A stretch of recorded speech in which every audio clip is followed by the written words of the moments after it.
John Adams was the last of the remaining founding fathers of our nation. The others had already passed on. He was still alive. He was elderly. And there was a generation growing up where the revolution was actually history for them already. So these young men asked John Adams, the elderly John Adams, who really was behind the American Revolution? And John Adams said, it was our pastors, the priests, the ministers. Because they spoke about God's order of creation, how government is supposed to be, about justice and the meaning of the human person, and our freedom and our rights. And when our pastors spoke that way, that truth burned within us. And so we became part of this revolution to make this nation under God, according to God's design. Well, once again, we pastors, we priests, bishops, church leaders are called upon to enkindle that fire in our people again. That same fire that those founding fathers had for the truth of God, of how a nation should be. Now that we have this very crucial upcoming presidential election, we have to discern how to approach voting. We have to develop our conscience, especially our Catholic conscience, because Catholicism is the conscience of the world.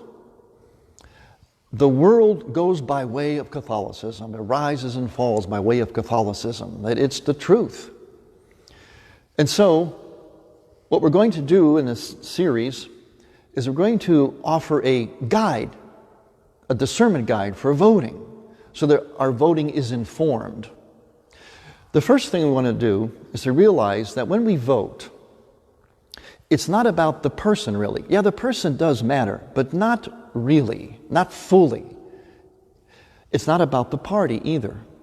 You see, the person or the party, they're like gates that usher into our existence ideologies. They can be either utopian or they can be reality. Ideology versus reality. When we look at the person, we make a big mistake. Because you see, no person is worthy of the office of president. No, we're not. It's bigger than that person. No matter who they are. They could be a canonized saint. The presidency is greater than the person. The priesthood is greater than the person. The episcopacy is greater than the person. The papacy is greater than the person. There are many things that are greater than the person. No matter who that person is, how holy or good they are, how perfect we want them to be, they can never transcend the office itself. So we can't base it on just the person. Oh, I like him, or I like her. I don't like him, I don't like her. That's superficial. That's not responsible voting. Nor can we be enslaved to our concept or loyalty to a party. These parties have changed over time. Sometimes they look identical. Sometimes they're different. Sometimes they betray us. Sometimes they are faithful to what we wanted. They're fickle. And they're no longer ironclad like they used to be. So the person and the party is not what we base our vote on. We have to get behind all that and ask ourselves, what is going to be ushered into our existence? What is it going to look like? What kind of ideology? Will it be real, utopian? What will it be? We're going to look past the persons. Yes, they are important, but we cannot base everything just on the person. Look, for example, how did President Trump become president? Many people who voted for him didn't like him. They still don't. Yeah, not everybody, but many. They don't like his style. They have the same criticism of him as a person as do his opponents.